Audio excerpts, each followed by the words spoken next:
Viewers, আপনারা দেখতে পাচ্ছেন এই মুহূর্তে এখানে ভিজিটিং কার্ড এক সাইড নিয়ে আজকে আলোচনা করব এবং ব্যাক টু ব্যাক পরবর্তীতে আলোচনা করব আমরা। তো এক সাইড ভিজিটিং কার্ডের মধ্যে রয়েছে আমাদের, তো এখানে আমরা যেটা দেখতে পাচ্ছি সেটা হচ্ছে আমাদের এখানে ভিজিটিং কার্ডের এক সাইড নিয়ে আলোচনা করব আমরা।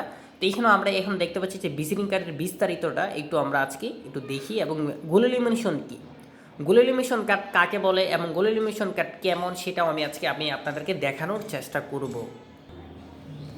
তো এখন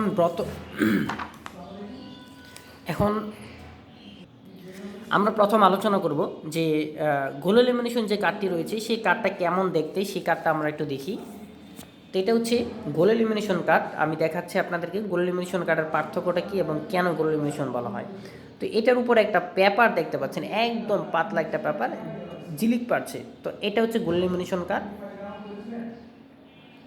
এখন আমরা দেখব এখানে আরেকটা কার্ড রয়েছে, আমি আপনাদের দেখাই, সেটা হচ্ছে ম্যাট লিমিনেশন। গোল লিমিনেশন 1000 কার্ড হচ্ছে 650 টাকা, 2000 কার্ড এত টাকা, 3000 এত, 5000 এত টাকা।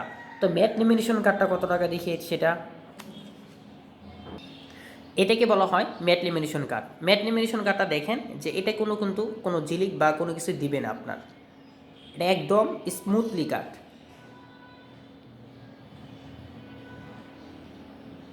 এটা হচ্ছে ম্যাট লিমিনেশন কার্ড। এখন আমরা দেখব যে স্পট লিমিনেশন কার্ড।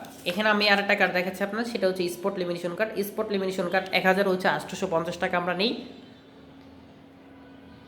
তো এইটা ডিপলিভাবে আলোচনা করবো আমরা ইনশাল্লাহ আস্তে আস্তে। তো এখন আমরা এখানে যে ভিজিটিং কার্ডটা দেখতে পাচ্ছি এটাকে বলা হয় স্পট ভিজিটিং কার্ড। তো স্পট ভিজিটিং কার্ড কেন বলা হয় সেটা আমরা একটু দেখি। দেখুন, এটার হাতে যখন আমরা ধরবো তখন কিন্তু এটা একটু হালকা একটু ভাসবে। আমি আপনাদের একটু দেখাচ্ছি।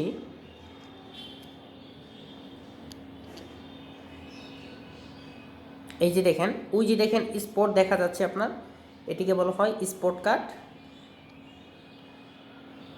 কার্ডটা যদি হাতে নেন তাহলে একটু ভিআইপি লাগবে। আশা করি আপনারা সকলে বুঝতে পেরেছেন। ইনশাল্লাহ আমরা সামনে আলোচনা করব ক্যাশ মেমো নিয়ে। ক্যাশ মেমোর অনেক ডিপলি আলোচনা, আপনারা কীভাবে প্রফিট করবেন আর কিভাবে কত টাকা করে রাখবেন, এভরিথিং সব কিছুই আপনাদেরকে আলোচনা করব। তো এখন কথা হচ্ছে আপনারা এইগুলো কাজ করবেন, ঠিক আছে, কিন্তু কাজ করার আগে তো অবশ্যই আপনাদের কাজ জানতে হবে।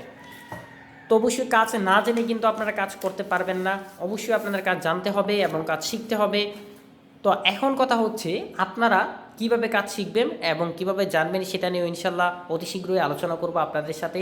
তো আজকের ভিডিওটা এখানে শেষ করছি। সবাই ভালো থাকবেন। আসসালামু আলাইকুম।